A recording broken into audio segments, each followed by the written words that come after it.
So next ఈ 8వ అధ్యాయంలో ఏం చెప్తున్నారంటే మనకి భక్తి యోగమే అన్నిటికంటే ఉత్తమమైన యోగం ఎందుకు అనే దాని గురించి ఈ యొక్క 8వ అధ్యాయంలో మనకు చెప్తున్నారు. ఇక్కడ నిన్న 7వ అధ్యాయంలో ఏం చెప్పుకున్నాము, కపిల భగవానుడు దేవావతి అడిగిన ప్రశ్నలకి ఎంతో ఆనందపడిపోయేసి ఆమెకు సమాధానం చెప్పడం మొదలుపెట్టారు. ఇక్కడ ఇప్పుడు అది చెప్పిన తర్వాత ఏం చెప్పారు, ఇక్కడ భక్తి యోగం అనేది అన్ని యోగాల కల్లా కూడా సర్వోత్తమమైనది అని చెప్పేసి ఇప్పుడు చాలా వివరంగా కూడా చెప్తున్నారు అన్నమాట. ఇప్పుడు అదేంటో ఇప్పుడు మనము ఇక్కడ చూద్దాం. ఎందుకంటే ఎందుకు భక్తి యోగమే ఉత్తమమైనది, ఎందుకు మిగతాది ఎందుకు కాదు అని చెప్పేసి ఒక పద్ధతి ప్రకారం అంటే ఏంటంటే ఆధారాలతో సహా కూడా ఇక్కడ కపిల భగవానుడు వివరించబోతున్నారు అన్నమాట ఈ అధ్యాయంలో. ఓకే, సో అదేంటో మనము ఈ మంగళాచరణ చెప్పుకొని క్లాస్లోకి వెళ్ళిపోదాం. ఓం అజ్ఞానతిమిరాంధస్య జ్ఞానాంజనాశలాకాయ చక్షురున్మిళితం येन తస్మై శ్రీ గురవే నమః. శ్రీచైతన్య మనోభీష్టం స్థాపితం येन భూతలే స్వయం రూపా కదా మह्यं దదాతి స్వపదాంతికం.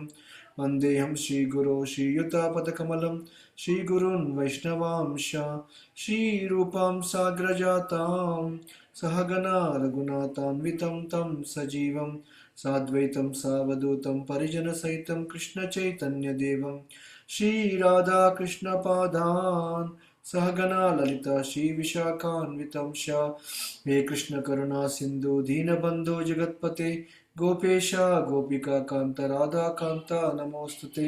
తప్త కాంచన గౌరాంగీ రాధే వృందావనేశ్వరి వృషభానుసుతే దేవి ప్రణమామి హరిప్రియే. నమో ఓం విష్ణుపదాయ కృష్ణపృష్ఠాయ భూతలే శ్రీమతే భక్తివేదాంత స్వామినితి నామినే. నమస్తే సారస్వతి దేవి గౌరవాణి ప్రచారిణే నిర్విశేష శూన్యవాది పాశ్చాత్య దేశతారిణే. వాంఛాకల్పతరుభ్యస్య కృపా సింధుభ్యేవ చ పతితానాం పావనేభ్యో వైష్ణవేభ్యో నమో నమః. జయ శ్రీ కృష్ణ చైతన్య ప్రభు నిత్యానంద శ్రీ అద్వైత గదాధర శ్రీవాసాది గౌర భక్తవృంద. హరే కృష్ణ కృష్ణ కృష్ణ హరే హరే, హరే రామ రామ రామ హరే హరే. హరే కృష్ణ. సో ఈ యొక్క 8వ అధ్యాయం గురించి ఇక్కడ దీని యొక్క ఏంటంటే దీని అధ్యాయం పేరేం పేరంటే భక్తి యోగము సర్వోత్తమ యోగ వ్యవస్థ అనే దాని గురించి 8వ అధ్యాయం చెప్తున్నారు ఇక్కడ. ఎందుకంటే ఇప్పుడు భగవంతుడు అంటే ఏంటి, ఇక్కడ ఆయనకి ఇష్టం వచ్చినట్టు ఏదైనా చేసేయచ్చు ఇక్కడ కదా, మనకు తెలిసిందే. ఇక్కడ ఆయన ఏ అవతారం అంటే అవతారం తీసుకోవచ్చు, ఏ రూపంలో ఉంటే ఆ రూపంలో రావచ్చు, ఆయన ఏమి చేయాలనుకుంటే ఆ విధంగా చేయవచ్చు ఇక్కడ. ఇవన్నీ తెలిసిన ఆయన అయినప్పటికీ కూడా కపిల భగవానుడు కూడా ఇక్కడ స్వయంగా భగవంతుడే ఇక్కడ, కాకపోతే జ్ఞానం ఇవ్వడానికి ఈ రూపంలో రావడం జరిగిపోయింది ఇక్కడ. ఆయన స్వయంగా భగవంతుడు అయినప్పటికీ కూడా ఆమె యొక్క తన యొక్క తల్లి కోసము ఒక సరికొత్త సిద్ధాంతాన్ని, సరికొత్త భక్తి యోగాన్ని ఆయన కల్పించాలనుకుంటే కల్పించవచ్చు ఇక్కడ. కానీ ఆయన ఆ విధంగా చేయలేదు ఇక్కడ. ఆయన ఏం చెప్తున్నారంటే ఈ అధ్యాయంలో, నేను ఇంతకుముందుకు ఏదైతే ఋషులకు లేకపోతే మునులకు ఏదైతే జ్ఞానాన్ని ఇంతకుముందుకు చెప్పానో అదే జ్ఞానాన్ని మళ్ళీ నీకు చెప్తున్నానని చెప్తున్నాడు అనమాట ఇక్కడ. అంటే దీన్ని బట్టి మనం ఏమర్థం చేసుకోవాలి, ఇక్కడ స్వయంగా భగవంతుడు వచ్చినా కానీ ఆయన ఏం చేస్తున్నాడు, ఇక్కడ కొత్తగా ఏది కూడా ఆయన తయారు చేయట్లేడు. ఆయన ఏదైతే ఇంతకుముందుకు చెప్పాడో మళ్ళీ అదే చెప్తున్నాడు అని చెప్పేసి ఇక్కడ మరోసారి నిరూపిస్తున్నాడు అనమాట. అందుకనే ఈ గురు శిష్య పరంపరలో మనకు వచ్చే ఈ జ్ఞానం ఏదైతే ఉంటుందో ఇది ఒక పరంపరలో వస్తుంది ఇక్కడ మనకి. ఈ పరంపరలో వచ్చే జ్ఞానాన్ని ఎవ్వరు కూడా మార్చట్లేదు ఇక్కడ, స్వయంగా భగవంతుడే మార్చట్లేదు ఇక్కడ. అర్థమైందా మనకి? అందువల్ల ఈ భక్తి యోగం అనేది ఉత్తమమైనది అని మనం తెలుసుకోవాలి ఇక్కడ. కాబట్టి భగవంతుడు ఇక్కడ ఏం చెప్తున్నాడు, ఇక్కడ ఏదైతే ఋషులకు ఇంతకుముందుకు చెప్పానో అదే శాస్త్రాన్ని ఇప్పుడు మీకు కూడా వివరిస్తున్నానని చెప్పేసి భగవద్గీతలో ఇక్కడ క్లియర్గా భగవంతుడు మనకి చెప్తున్నాడు అనమాట. అంటే దీన్ని బట్టి మనం అర్థం చేసుకోవాలి ఏంటంటే భగవంతుడు చెప్పిన జ్ఞానం అనేది చాలా ఉత్తమమైన జ్ఞానము, ఇది మనం తప్పనిసరిగా పాటించాలి అని చెప్పేసి కూడా మనం ఇక్కడ అర్థం చేసుకోవాలి ఇక్కడ మనకి. ఓకే, సో ఈ అందుకనే భగవద్గీతలో ఏం చెప్పారు ఇక్కడ, ఈ యొక్క సర్వోత్తమ శాస్త్రం ఏదైతే ఉంటుందో, ఈ జ్ఞానం ఏదైతే ఉంటుందో గురు శిష్య పరంపర ద్వారా అందించడం జరిగింది ఇక్కడ. అందుకని రాజర్షులు కూడా దీన్ని అదే విధంగా అర్థం చేసుకున్నారు ఇక్కడ. భగవంతుడు బ్రహ్మదేవుడికి చెప్పిన జ్ఞానం ఏదైతే ఉందో మొట్టమొదటిగా అదే జ్ఞానాన్ని మనం చూసామనుకోండి, ఆయన నారదమునికి చెప్పాడు, నారదముని వ్యాసదేవుడికి చెప్పారు, వ్యాసదేవుడి గ్రంథాల ద్వారా మనకందరికీ చెప్పడం జరిగింది. అలా గురు శిష్య పరంపరలో వస్తూ వస్తూ వస్తూ మనకి ఇప్పటి వరకు కూడా అదే జ్ఞానం ఏదైతే బ్రహ్మదేవుడికి చెప్పాడో అదే జ్ఞానాన్ని మనం ఇప్పుడు కూడా మనము మాట్లాడుకుంటున్నాం అనమాట ఇక్కడ. అది ఈ భక్తి యోగం యొక్క గొప్పతనం ఇక్కడ. దీనిది ఎవరు కూడా మార్చలేదు ఇక్కడ. మనకి ఇంతకుముందుకి ఇంకో ఎగ్జాంపుల్ కూడా చెప్పుకున్నాం. మనకి ఇప్పుడు భగవద్గీతలో 700 శ్లోకాలు ఉన్నాయి ఇక్కడ. మనకి భగవంతుడు అర్జునుడికి 5000 సంవత్సరాల క్రితం చెప్పినప్పుడు 700 శ్లోకాలే ఉన్నాయి. ఇప్పుడు కూడా అవే 700 శ్లోకాలు ఉన్నాయి ఇక్కడ. అంతకుముందుకు ఎన్నో లక్షల సంవత్సరాల క్రితం సూర్యదేవునికి చెప్పాడు. సూర్య భగవానుడికి చెప్పినప్పుడు కూడా అదే విధంగా 700 శ్లోకాలే ఉన్నాయన్నమాట ఇక్కడ. అంటే ఏంటి ఇక్కడ, ఈ జ్ఞానం అనేది ఎక్కడ కూడా మార్పు అనేది చెందట్లేదు ఇక్కడ. కాబట్టి మనము దాన్ని ఒక ప్రామాణికమైన పద్ధతిలో వస్తున్నది కాబట్టి ఈ జ్ఞానం అనేది మన జీవితంలో మనం తీసుకోవాలి ఇక్కడ. మనకి 9వ అధ్యాయంలో కూడా చెప్పారు ఇక్కడ మనకి సకాలేన మహన యోగో నష్ట పరంతప అని చెప్పేసి అనుకున్నాం ఇక్కడ. అంటే ఏంటి ఇక్కడ, ఈ జ్ఞానం అనేది ఇంతకుముందుకు నేను ఆల్రెడీ చెప్పాను. కాకపోతే ఏమైపోయింది, మధ్యలో ఈ పరంపర లేకపోవడం వల్ల ఈ జ్ఞానం అనేది పోయింది అని చెప్పేసి భగవంతుడు స్వయంగా చెప్పారు ఇక్కడ. మనకి కోల్పోయినట్లు కల్పిస్తుంది కానీ అది నిజంగా కోల్పోలేదు ఇక్కడ. ఒక్క ఆచార్యులు చాలు మళ్ళీ దీన్ని పునరుద్ధరించడానికి చెప్పాలంటే ఇక్కడ. ఈ భగవద్గీత 5000 సంవత్సరాల క్రితం చెప్పారు, మధ్యలో ఎంతో మంది వచ్చారు, ఆ జ్ఞానం నశించినట్టు మనకు కనపడ్డది ఇక్కడ. కానీ చైతన్య మహాప్రభు 500 సంవత్సరాల క్రితం వచ్చినప్పుడు ఏం చేశారు, మళ్ళీ గోస్వాములందరికీ కూడా ఈ జ్ఞానాన్ని చెప్పేసి ఆ జ్ఞానాన్ని మొత్తాన్ని కూడా పునరుద్ధరించడం అనేది జరిగిపోయింది అనమాట ఇక్కడ. ఓకే, సో అందుకనే ప్రభుపాల వారు ఏం చెప్తారంటే, ఈ ప్రపంచంలో మనకి వరదలు వచ్చి ఎన్ని వచ్చినా అన్ని శాస్త్రాలు కొట్టుకుపోయినా కానీ ఒక భగవద్గీత పుస్తకం ఒక్కటి ఉంటే చాలు, మళ్ళీ ఈ యొక్క కృష్ణ చైతన్యాన్ని మళ్ళీ సమాజంలో పునరుద్ధరించవచ్చు అని చెప్పడం జరిగింది ఇక్కడ. అది ఈ జ్ఞానం యొక్క గొప్పతనం ఇక్కడ మనకి. అందుకని ఇప్పుడు ఏమైపోయిందంటే, ఇప్పుడున్న సమాజంలో ఏమైపోయింది, చాలా మంది కొత్త కొత్త యోగా పద్ధతులు తీసుకొస్తున్నారు ఇక్కడ. లేకపోతే మతపరమైన కొన్ని ఉద్యమాలను తీసుకురావడము, సమాజంలో నిలకడి లేకుండా అలజడి సృష్టించడము, జనాల మధ్యలో లేనిపోని ఈ గొడవలు స్టార్ట్ చేయడం, ఇవన్నీ కూడా చెప్పడం అనేది జరిగిపోయింది అనమాట ఇక్కడ. కానీ మనం ఏదైతే ఆధ్యాత్మిక జ్ఞానం ఏదైతే ఉంటుందో దీన్ని పునః ఆవిష్కరణ చేయాల్సిన అవసరం లేదు ఇక్కడ. ఎందుకంటే ఇది ఆల్రెడీ పరిపూర్ణంగా ఉంది ఇక్కడ. ఎవరైతే దీన్ని అర్థం చేసుకోవాలనుకుంటున్నారో వాళ్ళకి మొత్తం కూడా అర్థమైందని చెప్పేసి కూడా చెప్పడం ఇక్కడ. అంతేకాదు భగవద్గీత ఏం చెప్పారు ఇక్కడ, భక్తోసిమే సఖాచేతి అని చెప్పేసి అన్నాడు కృష్ణుడు ఇక్కడ. ఈ భగవద్గీతని ఎందుకు చెబుతున్నావు అని చెప్పేసి అడిగినప్పుడు ఏం చెప్పాడు కృష్ణుడు, నువ్వు నాకు మిత్రుడివి, అందుకని నేను జ్ఞానాన్ని ఇస్తున్నానని చెప్పేసి కృష్ణుడు స్వయంగా చెప్పడం జరిగింది ఇక్కడ. అర్జునుడు అంటే ఇక్కడ ఎవరో కాదు, మనము అర్జునుడి యొక్క స్థితిలోనే ఉన్నాం ఇక్కడ. అర్జునుడికి ఏ విధంగా అయితే ఆ యుద్ధంలో ఏమి చేయాలో తెలియనప్పుడు ఈ జ్ఞానాన్ని అడిగి తెలుసుకున్నారు ఇక్కడ, అదేవిధంగా మన జీవితంలో కూడా మన జీవితం ఎటుపోతుందో మనకు తెలియకపోవడం వల్ల ఏమైపోయింది, మనకి జ్ఞానం అనేది లేకపోవడం వల్ల ఈ భగవద్గీత ద్వారా మళ్ళీ ఈ జ్ఞానాన్ని మొత్తం తెలుసుకుంటున్నాం అనమాట ఇక్కడ. కాబట్టి భగవంతుడు ఎవరికి ఇస్తాడు ఈ జ్ఞానాన్ని, భక్తులకి మాత్రమే ఈ జ్ఞానాన్ని ఇవ్వడం అనేది జరిగిపోతుంది ఇక్కడ మనకి. అందువల్ల ఇప్పుడున్న సమాజంలో నిజమైన యోగం ఏంటిది, అందరూ మామూలుగా చేసే యోగం అనేది చాలా మందికి తెలియట్లేదు ఇక్కడ మనకి. ఎందుకంటే ఇప్పుడు సమాజంలో ముఖ్యంగా మనకు కనపడేది ఏంటంటే హఠయోగం అనమాట. హఠయోగం అంటే ఏంటి, ఇక్కడ కొన్ని ఆసనాలు వేయడము, ప్రాణాయామం చేయడము, లేకపోతే సూర్య నమస్కారాలు చేయడము, దేహాన్ని చాలా ఫిట్గా ఉండడం కోసము, ఆరోగ్యంగా ఉండడం కోసం చాలా మంది యోగం చేస్తున్నారు ఇక్కడ. కానీ ఆ యోగం అనేది ఎప్పటి వరకు ఉపయోగపడుతుంది, కొంత సమయం వరకు మాత్రమే ఉపయోగపడుతుంది ఇక్కడ. తర్వాత ఏమైపోతుంది, ఈ శరీరం ముసలిగా అయిపోయినప్పుడు ఆటోమేటిక్ ఏమైపోతుంది, ఆ యోగం కూడా మనం చేసినా కానీ ఎలాంటి ఫలితం అనేది లేదు ఇక్కడ మనకి. కాకపోతే ఇప్పుడు సమాజంలో చాలా మంది ఈ హఠయోగానికి అంటే ఏంటి, ఈ ఆసనాలని శారీరక ఆరోగ్యం కోసము, వ్యాయామం కోసము ఇదన్నిటి కూడా ఉపయోగిస్తున్నారని చెప్పారు ఇక్కడ మనకి. కానీ కపిల భగవానుడు ఏం చేస్తాడు, ఆ హఠయోగాన్ని మళ్ళీ చెప్పకుండా ఏం చేస్తారు ఇక్కడ, ఆత్మకు సంబంధించిన జ్ఞానం గురించి మనకి చెప్పడం అనేది జరిగిపోయింది ఇక్కడ. అందుకనే దీనిని ఏం చెప్తున్నారు ఇక్కడ, ఆధ్యాత్మిక యోగము అని చెప్పేసి పిలుస్తున్నారు ఇక్కడ. ఇంతకుముందుకు చెప్పుకున్నాం, యోగము అంటే అర్థం ఏంటి ఇక్కడ మనకి, యోగము అంటే మనకు కోల్పోయిన బంధాన్ని మనము పెంపొందించుకోవడం. యోగం అంటే యుజ్ అంటే కనెక్ట్ చేయడం అనమాట, రెండింటిని కలపడం అనేది యోగం ఇక్కడ. ఏ యోగం అయితే అత్యుత్తమంగా మనకు కావాల్సిన నిజమైన ప్రయోజనాన్ని కలిగిస్తుందో అలాంటి యోగాన్ని మన జీవితంలో పాటించాలి ఇక్కడ. ఓకే, ఆ యోగమే ఈ ఆధ్యాత్మిక యోగం అని చెప్పేసి మనం తెలుసుకోవాలి ఇక్కడ మనకి. ఎందుకు మనకి భగవంతుడు ఇక్కడ మన శరీరాన్ని ఏ విధంగా ఆరోగ్యంగా ఉంచుకోవాలా, లేకపోతే ఒక వ్యాయామం కోసం ఉపయోగించాలని చెప్పట్లేదు ఇక్కడ భగవంతుడు స్వయంగా ఏం చెప్తున్నాడు, మన ఆత్మకి జ్ఞానాన్ని ఇస్తున్నాడు అనమాట ఇక్కడ. అందుకనే దీనిని ఏం చెప్పారు, ఆధ్యాత్మిక యోగం అని చెప్పేసి పిలుస్తున్నారు ఇక్కడ మనకి. అంటే ఇక్కడ మనకి ఈ యొక్క ఆధ్యాత్మిక యోగం ఏదైతే ఉంటుందో దీని యొక్క ముఖ్య ఉద్దేశం ఏంటి, మనము భగవంతునితోని కోల్పోయిన ఆ సంబంధం ఏదైతే ఉంటుందో తిరిగి మేల్కొల్పడమే ఈ యొక్క ఆధ్యాత్మిక యోగం యొక్క ముఖ్య లక్షణం ఇక్కడ మనకి. అందుకనే భగవంతుడు ఏం చెప్పాడు, దీన్ని సాంఖ్యయోగంగా చెప్పడం అనేది జరిగిపోయింది ఇక్కడ మనకి. ఒక పద్ధతి ప్రకారము ఈ యొక్క సాంఖ్యయోగాన్ని ఏ విధంగా అర్థం చేసుకోవాలి, ఈ ప్రపంచంలో ఉన్న 24 ఈ యొక్క ఎలిమెంట్స్ కానీ మూలకాలు అంటారు ఇక్కడ, అవి ఎందుకు వచ్చాయి, దీన్ని ఏ విధంగా అర్థం చేసుకోవాలి, ఎవరు మనకి ఇచ్చారు అనే విషయాలన్నింటినీ కూడా ఒక పద్ధతి ప్రకారం చెప్పుకుంటూ వెళ్ళిపోయేసి మనం భగవంతుని మనకున్న ఆ యొక్క సంబంధాన్ని పెంపొందించుకోవడం కోసము ఈ యొక్క ఆధ్యాత్మిక యోగాన్ని చెప్పడం అనేది జరిగిపోయింది అనమాట. ఈ జ్ఞానాన్ని ముందుగా మనం తెలుసుకోవాలంటే మనకు కావాల్సిన అర్హత ఏంటి, మొట్టమొదటి అర్హత ఏంటి, వినడం అనమాట. శ్రవణం అనేది చాలా ఇంపార్టెంట్. శ్రవణం కీర్తనం స్మరణం, ఈ 3 అనేది చాలా చాలా ఇంపార్టెంట్ ఇక్కడ. ఎప్పుడైతే మనం వింటామో అప్పుడే మనం జపించడం అనేది మొదలు పెడతాం ఇక్కడ. మనం వినలేదనుకోండి, మనం ఏదైతే మనము నేర్చుకుంటున్నామో బయట అది ఆధ్యాత్మిక యోగంలో కాకుండా ఒక గురు శిష్య పరంపరలో వినలేదనుకోండి, మన యొక్క లోపలికి అనేది వెళ్ళిపోదు, మన హృదయంలోకి వెళ్ళిపోదు ఇక్కడ.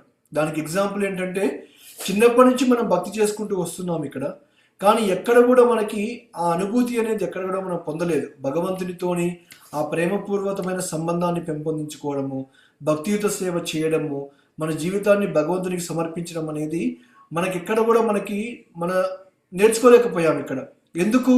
ఎందుకంటే మనం ఏదైతే విన్నామో, ఏదైతే మనం చూసామో, వేరే వాళ్ళు చేసినప్పుడు చూసామో, అది ప్రామాణికమైనది కాదు. కాబట్టి అందువల్ల ఏమైపోయింది, మన జీవితంలో ఇంతకాలం మనం భక్తి చేసినా కానీ మన జీవితంలో దానివల్ల ఫలితం అనేది కలగలేదు ఇక్కడ మనకి. అందుకనే ఎప్పుడైతే మనం ప్రామాణిక పరంపరలో ఎప్పుడైతే మనం వింటామో, విన్న తర్వాత దాన్ని ఈ యొక్క శ్రవణం కీర్తనం ఎప్పుడైతే చేస్తామో అప్పుడు భక్తి యోగం కూడా మొదలవుతుందని చెప్పేసి ఇక్కడ మనం అర్థం చేసుకోవాలి ఇక్కడ మనకి. ఎందుకంటే భగవంతుని యొక్క నామాన్ని, రూపాన్ని, గుణాలని మన భౌతిక ఇంద్రియాలతోని మనం గ్రహించలేము ఇక్కడ మనం. ఓకే, మనకున్న ఇంద్రియాలు అనేది దోషపూరితమైనవి. అంటే ఏంటి, ఇక్కడ మన కళ్ళు ఉన్నాయనుకోండి, ఓన్లీ కొంత దూరం మాత్రమే చూడగలుగుతాయి ఇక్కడ. అదే మన చెవులు ఉన్నాయనుకోండి, అన్ని శబ్దాలు వినలేవు. మన నాలుక కూడా అన్ని రుచి చూడలేదన్నమాట ఇక్కడ. ఈ విధంగా మన ఇంద్రియాలన్నీ కూడా పరిమితమైనవి అన్నమాట ఇక్కడ.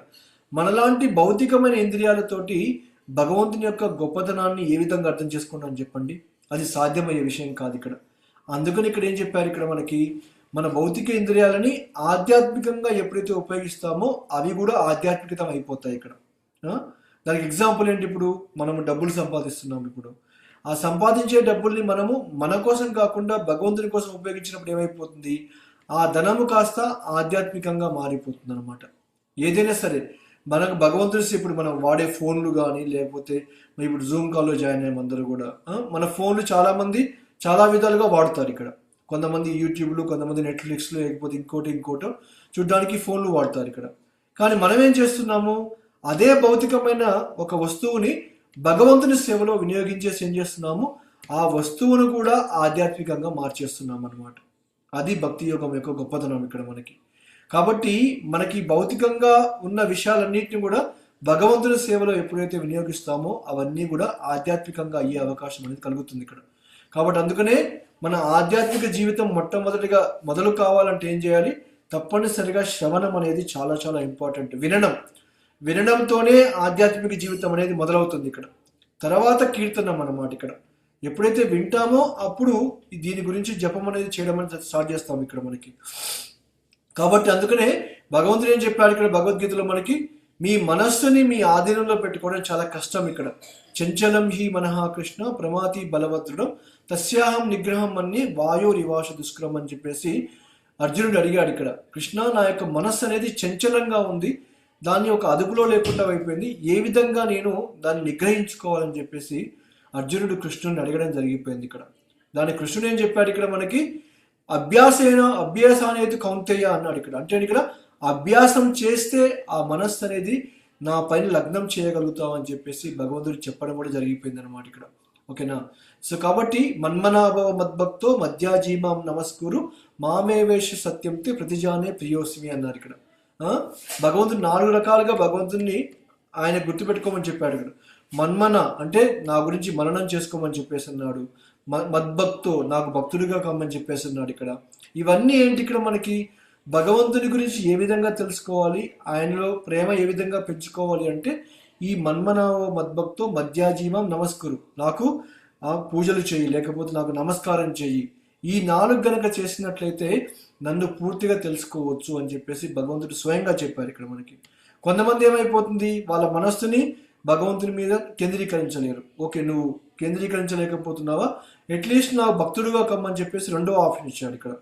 నువ్వు అది చేయలేకపోతున్నావా, 3వ ఆప్షన్ ఏమి ఇచ్చాడు, నాకు పూజించమని చెప్పాడు ఇక్కడ. నువ్వు అది చేయలేకపోతే అట్లీస్ట్ నీ 2 చేతులు ఎత్తేసి నాకు నమస్కారం చేయమని చెప్పాడు అనమాట ఇక్కడ. ఈ విధంగా ఏదో ఒకటి చేస్తే ఏమైపోతుంది, భగవంతుని ఈ విధంగా ఆరాధించవచ్చు అని చెప్పేసి చెప్పడం కూడా జరిగిపోయింది అనమాట ఇక్కడ మనకి. ఎందుకంటే ఇప్పుడు మనకి చిన్నప్పటి నుంచి కూడా, అందుకనే పిల్లలకి ఈ భక్తి మార్గాన్ని ఎందుకు నేర్పించాలి, చిన్నప్పటి నుంచి కూడా వాళ్ళని గుడికి తీసుకెళ్తాము, ఇప్పుడు లేకపోతే కొబ్బరికాయ కొట్టిస్తాము, లేకపోతే కొంచెం తీర్థం తిప్పడం కానీ, వాళ్ళతోనే 10 రూపాయలు 20 రూపాయలు హుండీలో అయిపోయడం కానీ, అక్కడ భజన చేస్తున్నప్పుడు వాళ్ళ చేతులు మనం పట్టుకొని మనం చప్పట్లు కొట్టిస్తుంటాం ఇక్కడ, రైట్. ఇవన్నీ ఏంటి, ఎందుకు చేస్తున్నాం ఇవన్నీ కూడా సంస్కారాలు అనమాట. మన పిల్లల్లో మనము సంస్కారాన్ని నింపుతున్నాం ఇక్కడ. అదే సంస్కారాన్ని మనలో కూడా మన తల్లిదండ్రులు నింపారు ఇక్కడ మనకి. ఓకే, అందుకనే ఎప్పుడైతే అలా చేశాం కాబట్టి మనకి ఈరోజు ఈ ఆధ్యాత్మిక ప్రయోజనం అనేది మనకు కలుగుతుంది ఇక్కడ. అదేవిధంగా మనం కూడా మన పిల్లలకు కానీ, లేకపోతే మన మనవాళ్ళు ఎవరైనా ఉంటే కానీ ఏం చేయాలి, వాళ్ళకు కూడా ఇదే చేయాలి ఇక్కడ. ఎప్పుడైనా గుడికి వెళ్ళినప్పుడు వాళ్ళతోటి ఏదో ఒక పుణ్యకార్యము ఏదో ఒకటి చేపించామనుకోండి, ఆ సుకృతి అనేది ఎప్పుడు ఏ విధంగా ఉపయోగపడుతుంది అనేది మనకు తెలియదు ఇక్కడ. ఓకేనా, ఒకప్పుడు మనం చేశాము కాబట్టి ఈరోజు కృష్ణ చైతన్యంలోకి రావడం జరిగింది ఇక్కడ మనకి. యాదృచ్ఛికంగా రాలేదు ఇక్కడికి. మన మన మన తల్లిదండ్రులు లేకపోతే మన తాతలో ఎవరో ఒకరు మనతోటి కూడా అలాంటి పనులు కొన్ని చేపించారు ఇక్కడ గుడికి వెళ్ళినప్పుడు. సో ఆ విధంగా మనలో ఉన్న సుకృతులు అనేది మూట కట్టుకొని ఏమైపోయాము, ఈ భక్తి మార్గంలోకి వచ్చే అవకాశం కూడా మనకు కలిగింది ఇక్కడ మనకి. అందుకనే ఈ అధ్యాయంలో భగవంతుడు ఏం చెప్తున్నారంటే, మీరు భక్తి ద్వారా సంపాదించిన పుణ్యం ఏదైతే ఉంటుందో అది ఎప్పటికీ కూడా నశింపదనమాట. ఓకేనా, ఈరోజు మీరు కృష్ణుని యొక్క సేవలో ఎంతో కొంచెం జపం చేశారనుకోండి, అప్పుడు ఏమైపోతుంది, ఆ జపం చేసిన పుణ్యం కాస్త మీ భక్తి అకౌంట్లో ఉండిపోతుంది ఇక్కడ మనకి. ఎగ్జాంపుల్ చెప్పాలంటే, ఇప్పుడు మనం ఒక 2000 3000 తీసుకెళ్ళి ఒక సేవింగ్ అకౌంట్స్లో వేసామనుకోండి, ఈరోజు వేసాము ఇక్కడ, ఒక 10 సంవత్సరాల తర్వాత వచ్చామనుకోండి, దానికి వడ్డీ అనేది యాడ్ అయిపోతూ ఏమైపోతుంది, ఆ 2000 కాస్త 10,000 20,000 30,000 అయ్యే అవకాశం అనేది కలుగుతుంది ఇక్కడ మనకి. ఓకేనా, అది ఎప్పుడు కూడా నష్టం అనేది లేదు దానివల్ల. అదేవిధంగా మనము ఈ కృష్ణ చైతన్యంలో చేసే భక్తి ఏదైతే ఉంటుందో, దీని ద్వారా సంపాదించిన పుణ్యం ఏదైతే ఉంటుందో అది ఎప్పటికీ నశించదు ఇక్కడ. మనం ఈ మార్గం నుంచి తప్పుకొని పక్కకు వెళ్ళిపోయినా కానీ మన అకౌంట్లో అనేది అలానే ఉండిపోతుంది ఇక్కడ మనకి. ఓకేనా, ఆ బ్యాంకులో వేసిన డబ్బులు అనేది ఆటోమేటిక్ ఇంట్రెస్ట్ అనేది యాడ్ అయిపోతూ ఉంటుంది ఇక్కడ, మనం తీసుకోకపోయినా కానీ ఇక్కడ. అదేవిధంగా మనం మధ్యలో తప్పుకున్నా కానీ ఈ జన్మలో చేసిన ఈ యొక్క భక్తియుత సేవ ఏదైతే ఉంటుందో అది ఏమైపోతుంది, ఇంకో జన్మకు కూడా తీసుకురావడం అనేది జరిగిపోతుంది ఇక్కడ మనకి. ఎందుకంటే భగవంతుడు మనం చేసే ప్రతి ఒక్క విషయాన్ని కూడా గమనిస్తున్నాడు ఇక్కడ, ఎలాంటి భావనతో చేస్తున్నామని గమనిస్తున్నాడు. కాబట్టి ఏం చేస్తున్నాడు ఆయన, మన పుణ్యాన్ని ఇంకో జన్మకు కూడా తీసుకొస్తున్నాడు ఇక్కడ మనకి. అక్కడి నుంచి మళ్ళీ భక్తి మొదలు పెట్టవచ్చు అనమాట ఇక్కడ. ఈ జన్మలో 10% చేసామనుకోండి, ఇంకో జన్మకు వచ్చేసరికల్లా భక్తిలో 11% నుంచి మొదలు పెడతాం మనం ఇక్కడ. అదే భౌతికంగా మనం ఎంత సాధించినా, ఎంత సంపాదించినా కానీ, ఎంత గొప్ప పదవులు పొందినా కానీ, ఏమైనా చేయండి ఇక్కడ, ఇవన్నీ కూడా జీవితం చివరిలో ఏమైపోతుంది, మళ్ళీ సున్నాలాగా మారిపోతుంది ఇక్కడ. ఎందుకు, ఈ జన్మలో నేను గొప్ప ఉద్యోగం చేయొచ్చు, గొప్పగా పేరు సంపాదించవచ్చు, మళ్ళీ ఇంకో జన్మ తీసుకున్నాం అనుకోండి, మళ్ళీ మొట్టమొదటి నుంచి మొదలు పెట్టాల్సిందే ఇక్కడ. అది భౌతికమైన జీవితానికి సంబంధించింది. అదే ఆధ్యాత్మిక జీవితం అనుకోండి, ఏదైతే మనం ఇప్పుడు చేస్తున్నామో అది దానివల్ల ఎలాంటి నష్టం అనేది మనకు లేదు, లాభమే తప్పిస్తే నష్టం లేదు ఇక్కడ మనకి. అది భక్తి యోగం యొక్క గొప్పతనం ఇక్కడ మనకి. అందుకనే ఈ యొక్క మార్గంలో చేసే ప్రయత్నం ఏదైతే ఉంటుందో అది ఏ రోజు కూడా వృధా కాదు అని చెప్పేసి భగవంతుడు స్వయంగా చెప్తున్నాడు ఇక్కడ మనకి. ఎందుకంటే ఈ భక్తి యోగం అనేది అందరికీ అందుబాటులో ఉంది ఇక్కడ మనకి.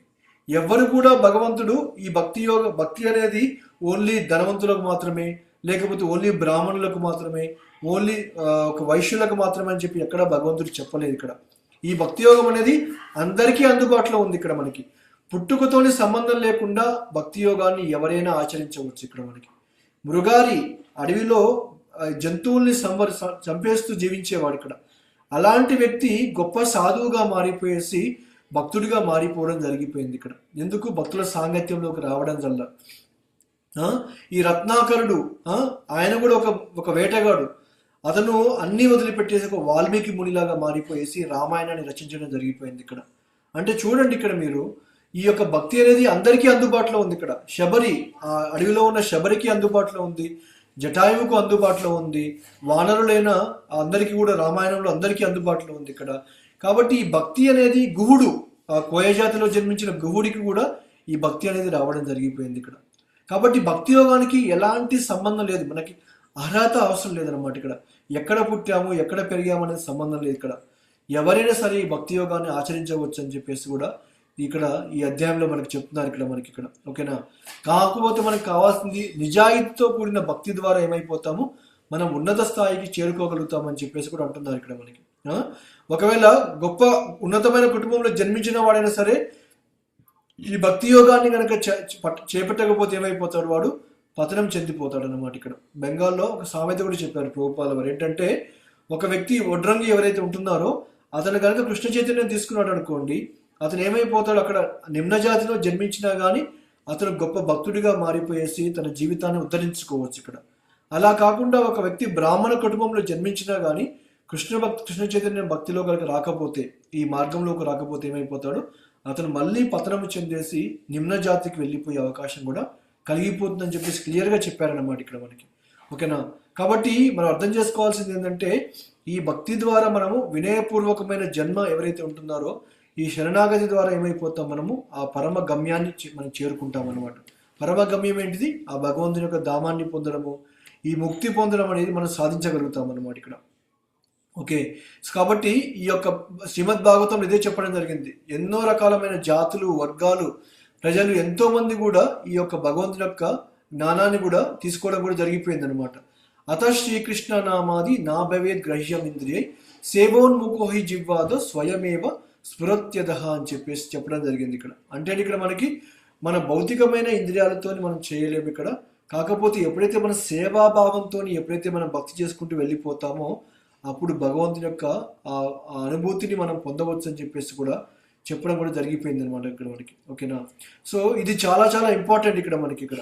సో అందుకనే భగవంతుడు ఏం చెప్తారంటే ఈ యొక్క శ్రీమద్ భాగవతంలో కూడా ఇప్పుడున్న కలియుగంలో ఉన్న వ్యక్తులు ఎవరైతే ఉంటున్నారో వాళ్ళందరికీ కూడా భక్తిని సరిగ్గా చేయలేకపోతున్నారు ఇక్కడ. ఎందుకంటే వాళ్ళ యొక్క జీవితాలు అనేది ఆ విధంగా ఉండిపోయాయి ఇక్కడ. ప్రాయేణ అల్పాయుష సభ్య కలోవస్మిన్ యుగే జన మందా సుమంద మతయో మంద భాగ్య ఉపద్రుత అని ఇక్కడ. అంటే ఇక్కడ ఈ కలియుగంలో జనాలకి ఎక్కువ రోజులు జీవించారు ఇక్కడ.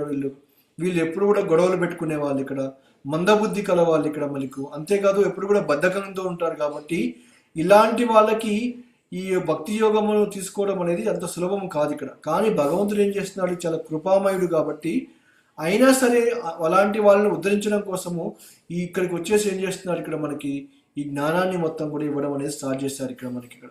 ఓకేనా? సో కాబట్టి ఈ విధంగా మనం అర్థం చేసుకోవాల్సింది ఏంటంటే ఈ కలియుగానికి ఉన్న ఏకైక మార్గం ఏంటిది ఇక్కడ మనకి హరిర్నామం ఒక్కటే ఇక్కడ. అది కూడా భక్తి యోగం ద్వారానే సాధ్యమవుతుంది ఇక్కడ మనకి. హరిర్నామ హరిర్నామ హరిర్నామ ఇవ కేవలం కలౌ నాస్తేవ నాస్తేవ నాస్తేవ గతిరండత. ఈ కలియుగంలో మనం చేయవలసింది హరినామం ఒక్కటే. యజ్ఞాలు, హోమాలు ఇవన్నీ కూడా ఈ యుగానికి మనకి ఉద్దేశించబడినవి కాదు ఇక్కడ మనకి. ఎందుకంటే అలాంటి మంత్రాలు జపం చేసే బ్రాహ్మణులు లేరు ఇక్కడ మనకి. అలాంటి యజ్ఞాలు, హోమాలు చేసి వర్షాలు కురిపించే వాళ్ళు కూడా ఇప్పుడు ఎవరు లేరు ఇక్కడ. కానీ అదే మనం ఈ హరే కృష్ణ మహామంత్రం జపం చేసామనుకోండి అవన్నీ కూడా సాధ్యమైపోతాయి ఇక్కడ.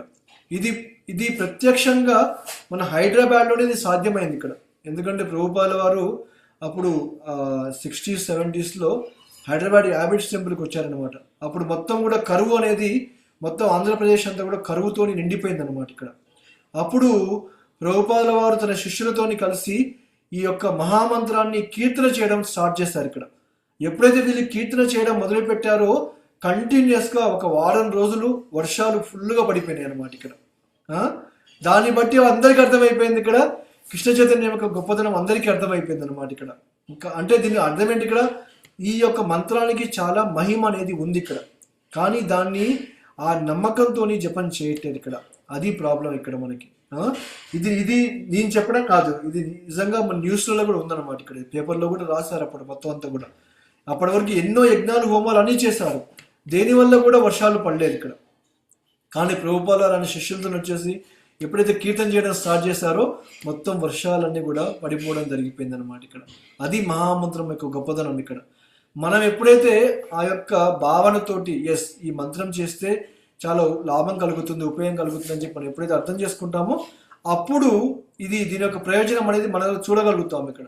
మనకి ఇంకా భావన లేదు కాబట్టి ఏం చేస్తున్నామంటే మనలో ఆ అనుభూతిని ఇంకా పొందలేకపోతున్నాం ఇక్కడ. మనలో ఎక్కడో కొంచెం సంశయం అనేది ఇంకా ఉంది ఇక్కడ. దీనివల్ల నిజంగా లాభం కలుగుతుందా లేదా అని చెప్పేసి మనకి ఇంకా సంశయం ఉందన్నమాట. ఓన్లీ మనకి హైదరాబాద్లోనే కాదు, ఈవెన్ సౌత్ ఆఫ్రికాలో వేరే వేరే దేశాల్లో కూడా భక్తులు ఇదే చేశారు ఇక్కడ. అక్కడికి వెళ్ళేసి ఎప్పుడైతే కీర్తన చేయడం మొదలు పెట్టారో అక్కడ ఏవైతే పరిస్థితులు ఉన్నాయో అవన్నీ పూర్తిగా మారిపోవడం అనేది జరిగిపోయింది ఇక్కడ మనకి. సో కాబట్టి మనం అర్థం చేసుకోవాల్సింది ఏంటంటే ఈ యొక్క భక్తి యోగానికి చాలా ఒక విలువ అనేది ఉంది ఇక్కడ మనకి. దానివల్ల ఎంతో ప్రయోజనం కూడా కలుగుతుంది, కానీ మనం ఏం చేస్తున్నాం దాన్ని సరిగ్గా తీసుకోలేకపోతున్నాం మనం ఇక్కడ. సో అందుకనే ఈ భక్తి కృష్ణ చైతన్యాన్ని మనం అవలంబించాలంటే మనం వేటిని వదిలిపెట్టాల్సిన అవసరం లేదు ఇక్కడ మనకి. భౌతికంగా మనం ఉద్యోగాలు చేసుకోవచ్చు, మనకు కావాల్సిన బంధువులతోని ఎందరితో సంబంధం పెట్టుకోవచ్చు, అన్నీ చేసుకోవచ్చు.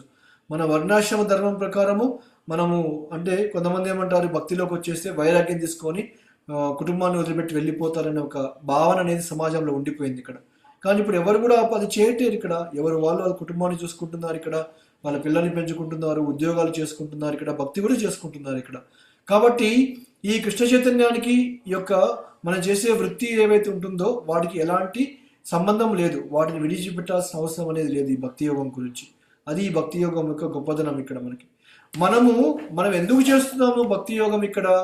భగవంతుని సంతోషం పెట్టడం కోసము మనము ఈ యొక్క భక్తి యోగాన్ని మనం ఆచరిస్తున్నాం కాబట్టి మనం ఏం చేయాలి? ఇప్పుడు మనం ఏదైతే చేస్తున్నామో దానికి ఒక కృష్ణుని యాడ్ చేయాలి, భక్తిని యాడ్ చేయాలన్నమాట అంతే ఇక్కడ. అంటే ఇంతమంది ఎగ్జాంపుల్ చెప్పాను ఏంటి మీకు. ఇప్పుడు 0 ఉందనుకోండి, 0కి 1,000,000 సున్నాలు యాడ్ చేసినా కానీ చివరికి ఏమొస్తుంది? అది 0నే అయిపోతుంది ఇక్కడ మనకి. ఎన్ని సున్నాలను పెట్టండి 0 పక్కన, అవన్నీ సున్నాలు కలిపినా కానీ చివరికి అది 0నే అయిపోతుంది ఇక్కడ. కానీ అదే 1,000,000 సున్నాల పక్కన 1 పెట్టారనుకోండి, దాని యొక్క విలువ అనేది అమాంతంగా అలా పెరిగిపోతుంది అనమాట ఇక్కడ మనకి. ఓకేనా? మన భౌతిక జీవితం కూడా అలాంటిది. ఇప్పుడు మనకు అన్నీ కూడా సున్నాలే. మనం పెరిగాము సున్నాలు, చదువుకున్నాము సున్నాలు, ఉద్యోగం చేసాము సున్నాలు, పెళ్లి చేసుకున్నాము, పిల్లల్ని కన్నాము సున్నాలు, వాళ్ళని పెంచాము, వాళ్ళకి ఉద్యోగాలు చెప్పించాము, అన్ని సున్నాలే. ఎందుకు? ఈ జీవితం చివరిలో ఈ సున్నాల వల్ల మనకి ఎలాంటి ఉపయోగం అనేది లేదు ఇక్కడ. దానివల్ల మనకి ఎలాంటి లాభం అనేది లేదు ఇక్కడ. ఈ సున్నాలని యాడ్ చేసినా కానీ జీవితం చివరిలో చనిపోయిన తర్వాత అంతా కూడా సున్నాగానే మారిపోతుంది ఇక్కడ. కానీ మనం ఎప్పుడైతే కృష్ణుని యాడ్ చేస్తామో పెరుగుతున్నాము, కృష్ణుడితో పాటు ఉన్నాము, జాబ్ చేస్తున్నాము కృష్ణుడితో, పెళ్లి చేసుకున్నాము, భక్తి యోగంలో ఉన్నాము. అంటే చూడండి ఇక్కడ ఎంతగా అది విలువ అనేది పెరుగుతుందో మనం అర్థం చేసుకోవచ్చు ఇక్కడ మనకి. ఎంతగా మనం భక్తి చేసుకుంటూ వెళ్ళిపోతుంటామో అంతగా మనం భగవంతుడి దగ్గరికి వెళ్ళిపోతున్నాం అన్నమాట ఇక్కడ. కాబట్టి మన భౌతిక జీవితంలో మనం ఏమీ వదిలిపెట్టాల్సిన అవసరం లేదు ఇక్కడ. మనం చేయవలసిందల్లా ఏంటి ఇక్కడ? కృష్ణుణ్ణి మన జీవితంలో యాడ్ చేయడం మాత్రమే. అదొక్కటి యాడ్ చేస్తే సరిపోతుంది, అన్నీ కూడా పరిపూర్ణమవుతాయి అన్నమాట ఇక్కడ. ఇంకా మళ్ళీ ఇంకేమీ చేయాల్సిన అవసరం అనేది లేదు ఇక్కడ మనకి ఇక్కడ. కాబట్టి ఈ మార్గంలో మనం విఫలమైనా కానీ, ఈ జన్మలో నేను ముక్తి పొందలేకపోయినా కానీ నష్టం ఏమీ లేదు ఇక్కడ మనకి. ఎందుకు? ఇంతకుముందుకే చెప్పుకున్నాము, మనం చేసిన భక్తి యోగం ఏదైతే ఉంటుందో అది అలానే ఉండిపోతుంది. ఆ బ్యాలెన్స్ అనేది, పుణ్యకర్మ అనేది అలానే ఉండిపోతుంది ఇక్కడ మనకి. కాబట్టి మనకి ఎలాంటి నష్టం లేదు ఇక్కడ. అలా కాకుండా ఈ జన్మలో మనం అన్ని పర్ఫెక్ట్గా చేసామనుకోండి, మనం చేసే కార్యాలు కానీ, మనం చేసే ఉద్యోగం కానీ, మన కుటుంబాన్ని చూసుకోవడం కానీ అన్నీ కూడా కర్తవ్యంతో పరిపూర్ణంగా చేసినా కానీ కృష్ణ చైతన్యం కనుక లేకపోతే దానివల్ల ప్రయోజనం ఏమీ ఉండదు ఇక్కడ మనకి. ఎందుకంటే దానివల్ల మనకి ఏమీ లాభం అనేది లేదు ఇక్కడ మనకి. లాభం అనేది ఉంటుంది ఇక్కడ మనకి. కొన్ని పుణ్యకార్యాలు చేస్తే ఏమైపోతుంది? ఉన్నత లోకాలకు వెళ్ళిపోతాము, అవి అయిపోగానే మళ్ళీ ఈ లోకానికి వస్తామన్నమాట ఇక్కడ. కానీ భక్తి అలా కాదు ఇక్కడ మనకి. భక్తిలో మనం ఏది చేసినా కానీ మనం దాన్ని సాధించలేకపోయినా కానీ నష్టం లేదు ఇక్కడ. ఇంకో జన్మ తీసుకున్నప్పుడు మళ్ళీ అక్కడి నుంచే మనం మొదలు పెట్టుకుంటూ వెళ్ళిపోతాం అన్నమాట ఇక్కడ. కాబట్టి కపిల భగవానుడు ఏం చెప్తారంటే, ఈ భక్తి యోగ మార్గంలో ఒక్కసారి అడుగు పెడితే అది ఎప్పటికీ పతనం కాదు అని చెప్పేసి ఇక్కడ మనకు క్లియర్గా వివరిస్తున్నారు. అంటే భక్తి యోగం యొక్క గొప్పతనం గురించి ఇక్కడ చెప్పడం జరిగిపోయింది ఇక్కడ. కాకపోతే ఈ కలియుగంలో మనం చేయవలసింది ఏంటి? భక్తి యోగం అంటే ఈ మహామంత్రాన్ని జపం చేయడం మాత్రమే మనం చేయాలి ఇక్కడ మనకి ఇక్కడ. ఓకేనా? ఎందుకంటే ఇప్పుడు సమాజంలో అనుకూలమైన పరిస్థితులు లేవు. వర్ణాశ్రమ పద్ధతిని తీసుకురావాలన్నా కానీ సాధ్యం కాదు ఇక్కడ. వర్ణాశ్రమం అంటే ఏంటి? ఇక్కడ బ్రాహ్మణులు బ్రాహ్మణ వాళ్ళు ఓన్లీ పౌరోహిత్యాన్నే పాటించాలి. ఇక్కడ వైశ్యులు అనే వాళ్ళు ఓన్లీ వాళ్ళు ఈ యొక్క వ్యవసాయము ఇవి చేసుకుంటూ వెళ్ళిపోవాలి. క్షత్రియులు అనేవాళ్ళు ప్రజల్ని కాపాడుకోవాలి. శూద్రులు అనేవాళ్ళు మిగతా వాళ్ళందరూ సేవ చేసుకోవాలి. ఇవన్నీ చూసామనుకోండి, ఇప్పుడున్న సమాజంలో ఇవి సాధ్యమయ్యేవి కాదు ఇక్కడ. ఎందుకు? ప్రతి ఒక్కరు ఏం చేస్తున్నారు? వాళ్ళకు ఉద్దేశించబడినవి కాకుండా మిగతావన్నీ చేసుకుంటూ వెళ్ళిపోతున్నారు అనమాట ఇక్కడ. అందుకనే ఈ సమాజంలో అనవసరంగా ఏమైపోయినాయి ఇక్కడ, ఒక వేరు రకాలుగా ఇబ్బందులు అనేది మనం చూస్తూనే ఉన్నాం ఇక్కడ మనకి. ఇక్కడ కలియుగంలో చాలా మంది ఎంతో మంది ఇబ్బంది పడిపోతున్నారు ఇక్కడ మనకి. ఈ గవర్నమెంట్ ఏం చేస్తుంది? ప్రభుత్వం ఏం చేస్తుంది? ఈ యొక్క వర్షాలు లేకపోవడం వల్ల ఆహార కొరత ఏర్పడుతుంది ఇక్కడ మనకి. దాని ద్వారా ఏమైపోయింది? ఈ ప్రభుత్వం ఏం చేసిందంటే భారీ ట్యాక్సెస్ మనం చూస్తున్నాం ఇక్కడ. ఆ ట్యాక్స్ ఈ ట్యాక్స్ అని చెప్పేసి భగవంతుడు ఇచ్చిన వాటిని ఉపయోగించేసి మన దగ్గర నుంచి డబ్బులు తీసుకుంటున్నారు వాళ్ళు ఇక్కడ. వర్షాలు ఇచ్చింది భగవంతుడే, అన్ని నీళ్ళు ఇచ్చింది ఆయనే ఇక్కడ మనకి. ఇక్కడ దొరికే వనరులన్నీ ఇచ్చింది భగవంతుడే. అవన్నీ కూడా భగవంతుని దగ్గర తీసుకుంటూ మనకిచ్చేసి ఏం చేస్తున్నారు? వాళ్ళు ట్యాక్సెస్ తీసుకొని వాళ్ళు ఆనందం చెందుతున్నారు అనమాట ఇక్కడ మనకి. అందుకనే ఈ కలియుగంలో ఎలా విధంగా కూడా మన జీవితాన్ని సక్రమంగా ఉంచుకునే అవకాశం అనేది మనకు లేదు ఇక్కడ మనకి. అందుకనే ఈ మహామంత్ర జపం ఏదైతే ఉంటుందో ఇది ఈ కలియుగం యొక్క పరిష్కారానికి ఇది ఒక్కటే అనమాట ఇక్కడ. ఈ కష్టాల నుంచి ఈ ఇబ్బందుల నుంచి మనం బయటపడాలంటే మన ఉన్న ఏకైక మార్గం ఏంటిది? ఈ మహామంత్రం మాత్రమే. యజ్ఞై సంకీర్తనై ప్రాయ అని చెప్పేస్తున్నారు ఇక్కడ. ఈ కలియుగంలో మనం చేయవలసిన యజ్ఞం ఏంటి? జపయజ్ఞం అనమాట ఇక్కడ. ఈ మహామంత్ర జపయజ్ఞమే ఈ కలియుగానికి చెప్పబడింది ఇక్కడ. అందుకనే విష్ణుమూర్తి కనుక మనం సంతృప్తి పరచాలంటే ఏం చేయాలి? ఇక్కడ మనము భక్తి యోగం మాత్రమే, అది కూడా ఈ యొక్క యజ్ఞము సంకీర్తన యజ్ఞం ద్వారా మాత్రమే అది సాధ్యమవుతుందని చెప్పేసి అన్నారు ఇక్కడ మనకి ఇక్కడ. కాబట్టి ఈ మోక్షం అనేది మన యొక్క చైతన్యానికి సంబంధించిన విషయం అనమాట. ఎప్పుడైతే మనం ఈ భక్తియుక్త చైతన్యంలో ఉంటామో అప్పుడు ఏమైపోతామో మనం ముక్తి పొందేసి భగవంతుని దగ్గరికి వెళ్ళిపోయే అవకాశం కూడా మనకు కలిగిపోతుంది ఇక్కడ మనకి. ఓకేనా? కాబట్టి మనం ఏం చేయాలంటే మనం ఈ యొక్క జన్మ మృత్యు చక్రం నుంచి బయటపడాలంటే ఏం చేయాలి? ఈ శ్రవణం అనేది మన జీవితంలో చాలా ముఖ్యమైన విషయం లాగా పెట్టుకోవాలి ఇక్కడ మనకి. మనం ఆత్మ గురించి చెప్పుకున్నాం ఇక్కడ. ఎందుకు? ఓన్లీ ఈ దేహం నశించిపోతుంది ఇక్కడ, జీవుడు మాత్రమే శాశ్వతంగా ఉండిపోతాడు. ఆయన ఎప్పటికీ ఉండిపోతాడు అనమాట. కాబట్టి మనం ఏం చేయాలి? ఆ భగవంతునితో కోల్పోయిన సంబంధాన్ని తిరిగి పునరుద్ధరించుకోవాలి ఇక్కడ మనకి. ఓకేనా? జీవేర స్వరూపై కృష్ణేర నిత్యదాస్. మనము భగవంతుని యొక్క స్వరూపము, ఆయనకి నిత్య దాసులం అని చెప్పేసి చెప్పడం కూడా జరిగిపోయింది ఇక్కడ మనకి. కాబట్టి మనము ఆ సంబంధాన్ని తిరిగి పునరుద్ధరించుకోవాలంటే ఏం చేయాలి? ఈ మహామంత్రం ద్వారా అది సాధ్యమైపోతుంది అనమాట ఇక్కడ మనకి.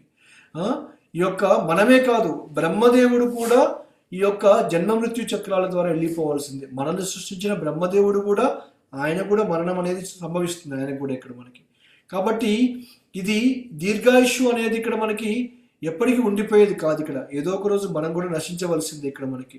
కాకపోతే ఏం చేయాలి? మనము ఈ యొక్క జీవితాన్ని ఏం చేయాలంటే భగవంతుని చైతన్యం పైన మనం ఫోకస్ చేయాలి ఇక్కడ మనకి. అందుకనే ప్రభుపాదుల వారు ఏం చెప్పారు ఇక్కడ? ఈ సంఘాన్ని కృష్ణ చైతన్య సంఘం అని చెప్పేసి అన్నారు ఇక్కడ. అందరికీ చైతన్యం ఉంది ఇక్కడ. చైతన్యం లేనిది ఎవరికి చెప్పండి ఇక్కడ? ఎవరు? మనం ప్రతి ఒక్కదాన్ని ఏదైనా పని చేస్తున్నామంటే అర్థం ఏంటి? చైతన్యంతో చేస్తున్నాం ఇక్కడ. కానీ ప్రభుపాదుల వారు ఏం చెప్పారు మనకి? కృష్ణ చైతన్యంతో చేయమని చెప్పేసి అన్నారు ఇక్కడ. అంటే ఏంటి? మనం చేసే పనిని కృష్ణుని గురించి ఆలోచిస్తూ చేస్తామనుకోండి, అది కృష్ణ చైతన్యం లాగా మారిపోతుంది ఇక్కడ మనకి. ఈ యొక్క నవవిధ భక్తులు ఏవైతే ఉన్నాయో, శ్రవణము, కీర్తనము, స్మరణము, ఇవన్నీ ఏవైతే ఉన్నాయో వీటి ద్వారా మన యొక్క భక్తి యోగం అనేది, భక్తి మార్గం అనేది స్టార్ట్ అయిపోతుంది ఇక్కడ మనకి. సో అందుకని ఇక్కడ చివరికి ఏం చెప్పారంటే, ఒక పిల్లవాడు తప్పిపోయినప్పుడు తండ్రి ఏ విధంగా అయితే ఎదురు చూస్తూ ఉంటాడో, ఎప్పుడు నా పిల్లవాడు నా దగ్గరికి వచ్చేస్తాడా అని చెప్పేసి ఆ ఆతృతని ఏ విధంగా అయితే ఎదురు చూస్తారో, భగవంతుడు కూడా ఏం చేస్తున్నాడు? మనందరి కోసం కూడా ఎదురు చూస్తున్నాడు ఇక్కడ. మనం అందరం కూడా తప్పిపోయి ఈ భౌతిక ప్రపంచానికి వచ్చాము ఇక్కడ. కానీ ఇక్కడికి వచ్చినాక ఏమైపోయింది? ఇదే పర్మనెంట్ అని చెప్పేసి ఇక్కడే ఉండిపోతున్నాం ఇక్కడ. ఇక్కడ దొరికిన ఏదో ఆనందం ఏదైతే ఉంటుందో, సుఖం ఏదైతే ఉంటుందో, దీని ద్వారా మనం ఏం చేస్తున్నాము? ఇదే పూర్తిగా అని చెప్పేసి ఇక్కడే ఉండిపోవడానికి ప్రయత్నిస్తున్నాం ఇక్కడ. కానీ మనం ఉండవలసిన లోకం ఇక్కడ కాదు, ఆధ్యాత్మిక లోకము. మన కోసము కృష్ణుడు ఎదురు చూస్తున్నాడు అనమాట. ఎప్పుడెప్పుడు వస్తారా ఎప్పుడెప్పుడు వస్తారా అని చెప్పేసి ఎదురు చూస్తున్నాడు అనమాట. అందుకనే ఏం చెప్పారు ఇక్కడ, మనము ఆయన దగ్గరికి వెళ్ళిపోవాలని ఆత్రత మనకంటే ఎక్కువ కూడా కృష్ణుడికి ఎప్పుడెప్పుడు వీళ్ళు నా దగ్గరికి వస్తారా అని చెప్పేసి ఆయనకి ఆత్రత ఎక్కువగా ఉందంట ఇక్కడ మనకి. అంటే ఏంటి ఇక్కడ మనకంటే ఎక్కువగా ఈ యొక్క ఇంట్రెస్ట్ ఎవరికి ఉంది, కృష్ణుడికి ఉంది ఇంట్రెస్ట్ ఇక్కడ మనకి. ఇక్కడ మనకి లేదు ఆ ఇంట్రెస్ట్. ఇక్కడ మనకి మనకి అన్నీ తెలిసిన తర్వాత కూడా మనం ఏం చేస్తున్నాము, భక్తి సరిగ్గా చేయలేకపోతున్నాము ఇక్కడ. ఎందుకంటే మనకున్న ఈ యొక్క అనర్థాలు కానీ ఇవన్నీ ఇంకా పోలేదు. ఇంకా మనలో అన్నీ ఇంకా ఉన్నాయి, లోపల అనర్థాలు అనేది ఇంకా ఉన్నాయన్నమాట. వాటి నుంచి బయటపడలేకపోతున్నాం ఇక్కడ. ఎందుకు, మన భజన అనేది సరిగ్గా చేయట్లేము ఇక్కడ. సాధు సంఘంలో ఉంటున్నాము, ఇక్కడ వింటున్నాము, భజన క్రియ అనేది సరిగ్గా చేయలేకపోతున్నాం ఇక్కడ. అందువల్ల ఏమైపోయింది, దాని మీద నమ్మకం అనేది మనకి ఇంకా రాలేదు ఇక్కడ. అందుకని మనకి భగవంతుని దగ్గరికి వెళ్ళిపోవాలి అనే ఆత్రత మనలో ఇంకా రావట్లేదు. అంటే అర్థం ఏంటి, ఇక్కడ మనకి మనలో ఇంకా కొన్ని అనర్థాలు అనేది ఉండిపోయాయి. ఇక్కడ అనర్థాలు ఉన్నాయి కాబట్టి భక్తిని పరిపూర్ణంగా చేయలేకపోతున్నాం ఇక్కడ మనకి. కాకపోతే భగవంతుడు ఈ అధ్యాయం ద్వారా ఏం చెప్తున్నారంటే, భక్తి యోగం అనేది పరిపూర్ణమైన యోగ శాస్త్రము. మీరు గనక ఈ భక్తి యోగాన్ని గనక మీరు పాటించారంటే మీరు తప్పనిసరిగా ముక్తి పొందేసి నా దగ్గరికి వచ్చేస్తారని చెప్పేసి అన్నారు ఇక్కడ. ఈ ప్రయోజనం కలగట్లేదు కదా అని చెప్పేసి మధ్యలోనే మనము వెళ్ళిపోవడం కాదు ఇక్కడ మనకి. దీనికి సమయం పడుతుంది ఇక్కడ మనకి. దేనికైనా సరే ఒక నిర్దిష్ట సమయం అనేది ఉంటుందన్నమాట. ఏది ఊరికే వెంటనే అయిపోదు ఇక్కడ. మనము ఉద్యోగం చేయాలంటే ఏం చేయాలి, ఫస్ట్ చదువుకోవాలి. ఇక్కడ మంచిగా చదువుకుంటేనే ఉద్యోగంలో సెటిల్ అయిపోతాం ఇక్కడ. ఆ మంచిగా చదువుకుంటే ఉద్యోగం వస్తుందనే నమ్మకంతో మనము చదువు మొదలు పెడతాం ఇక్కడ. కానీ ముందు నాకు ఉద్యోగం ఇవ్వు, తర్వాత చదువుకుంటారంటే ఎవరిని ఇస్తారా, ఎవరు ఇవ్వరు మనకి ఇక్కడ. అదేవిధంగా ఈ భక్తి కూడా అలాంటిది ఇక్కడ మనకి. మనము ముక్తి పొందాలనుకుంటున్నాం ఇక్కడ. బట్ ఆ ముక్తి పొందడం కోసము, భగవంతుని దగ్గరికి వెళ్ళడం కోసము మనం ఏం చేస్తున్నాము అనే విషయాన్ని మనం ఆలోచించుకోవాలి ఇక్కడ. ఎంతగా మనం భక్తిలో మనం సీరియస్గా ఉన్నాము, లేకపోతే ఎంత సమయాన్ని మనం భక్తి కేటాయిస్తున్నాము, ఎంత సమయాన్ని మనం భౌతికమైన విషయాలపైన కేటాయిస్తున్నామో అనే విషయం గురించి మనం ఆలోచించుకోవాలి ఇక్కడ. కాబట్టి భగవంతుడు ముఖ్యంగా ఈ అధ్యాయంలో చెప్పేది ఏంటంటే, భక్తి యోగం అనేది ఉన్నతమైన శాస్త్రం ఇక్కడ. అది మన ఆత్మకు సంబంధించింది. ఆయన తప్పనిసరిగా క్లియర్గా చెప్పారు, దేహం అనేది శాశ్వతమైనది కాదు, ఆత్మ అనేది ఎప్పటికీ ఉండేది అని చెప్పారు ఇక్కడ. ఈ విషయాలన్నీ అర్థం చేసుకొని ఈ మహామంత్రం ద్వారా ఏం చేయాలి, మనము ఆ భగవంతుని చేరుకునే విధంగా చేసుకుంటూ వెళ్ళిపోతే అప్పుడు ఈ భక్తి యోగం నిజంగా మన జీవితంలో ఆ ఫలితాన్ని అనేది మనం చూడగలుగుతాం ఇక్కడ. ఆ నమ్మకం అనేది మనకి చాలా చాలా ఇంపార్టెంట్. బట్ కాకపోతే శ్రవణం అనేది చాలా ఇంపార్టెంట్. ఆ శ్రవణాన్ని మనము సరిగ్గా చేసుకుంటూ వెళ్ళిపోవాలి. ఆ విన్నదాన్ని మనము గుర్తుపెట్టుకోవాలి. మళ్ళీ ఈ జపం ద్వారా కూడా చేయడం అనేది స్టార్ట్ చేయాలి ఇక్కడ. అది ఈ అధ్యాయం ద్వారా భగవంతుడు ఏం చెప్పారు ఇక్కడ, ముఖ్యంగా భక్తి యోగము ఎందుకు ఉన్నతమైనది, దాన్ని ఏ విధంగా మన జీవితంలో పాటించాలి, ఇప్పుడు ఎందుకు చేయలేకపోతున్నాం అనేది కూడా ఈ 8వ అధ్యాయంలో మనకు చెప్పడం కూడా జరిగింది ఇక్కడ. ఓకేనా? హరే కృష్ణ. ఇది ఈ అధ్యాయం యొక్క సారాంశం.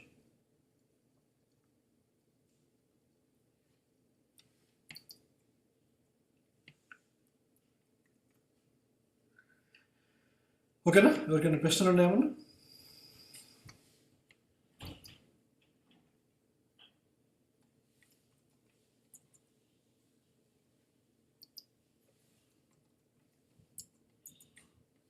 అర్థమైందా? హరే కృష్ణ అండి. అంటే ఇప్పుడు ఇప్పుడైతే ఈ జనరేషన్ లో ప్రభుజీ అందరు ఉద్యోగము సంపాదన అనే ఉన్నారు, కానీ ఈ ఆధ్యాత్మిక జీవితంలోకి హరే కృష్ణ జపం చేసి మనం ముందుకు వెళ్ళాలి అనే థాటే లేదు ప్రభుజీ ఎవరికి. కరెక్ట్. కానీ అది ఎట్లా సాధ్యం అవుతుంది ప్రభుజీ? మళ్ళీ అది ఎలా అంటే, అది అందరికీ ఊరికే దొరికేది కాదు ఇక్కడ.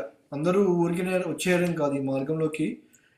ప్రతి ఒక్కరికి ఆ పుణ్యం అనేది తప్పనిసరిగా చేసుకోవాలి. ఆ పుణ్యం అనేది ఉంటేనే ఇది సాధ్యమవుతుంది ఇక్కడ. ఎందుకంటే వాళ్ళకి ఈ యొక్క చెప్పా కదా, మనకి ఈ యొక్క సంస్కారాలు, ఆ పుణ్యం ఏదైతే ఉంటుందో ఇంకా అది రాలేదు, ఇంకా వాళ్ళకి అక్యుములేట్ కాలేదు అనమాట. అది వచ్చినప్పుడు వాళ్ళలో ఎప్పుడైతే వాళ్ళని వాళ్ళు ప్రశ్నించుకుంటారో, అరే ఏమిటి నా జీవితానికి ఇంకేదైనా ప్రత్యామ్నాయం ఉందా, ఇది తప్పిస్తే ఇంకోటి ఉందా అని చెప్పి ఆలోచించినప్పుడే వాళ్ళు ఈ మార్గంలోకి వచ్చే అవకాశం కలిగిపోతుంది ఇక్కడ. కొంతమంది మూర్ఖులు ఉంటారు కదా ప్రభుజీ, వినరు. ఎగ్జాక్ట్లీ. వాళ్ళకి ఏమైపోయిందంటే వాళ్ళకి భౌతికంగా వచ్చే సుఖము వాళ్ళకి ఆనందాన్ని ఎక్కువ కలిగిస్తుంది ఇక్కడ, ఆధ్యాత్మికం అంటే కూడా. అందువల్ల రాలేకపోతున్నారు ఇక్కడ మనకి. ఓకే, సో భగవంతుడు ఏం చెప్పాడు, అన్నీ తీసేసుకుంటాడు మన దగ్గర నుంచి. ఒక స్వేచ్ఛను తప్ప అన్ని తీసేసుకుంటాడు ఇక్కడ. అందుకే ఆ స్వేచ్ఛ ఉంది కాబట్టి ఏమైపోయింది, వాళ్ళు ఈ మార్గంలోకి రాలేకపోతున్నారు ఇక్కడ. అది ముఖ్య కారణం ఇక్కడ, అందుకనే రాలేకపోతున్నారు ఇటు సైడ్. బట్ అందరూ వస్తారు. ఇప్పుడు ఈ రోజు కాకపోతే రేపు ఏదో ఒక రోజు వస్తుంది, తప్పనిసరిగా రావడం జరుగుతుంది ఇక్కడ మనకి. యా. హరే కృష్ణ ప్రభుజీ. కానీ గోలోక బృందావనం వెళ్ళాలంటే చాలా కష్టం.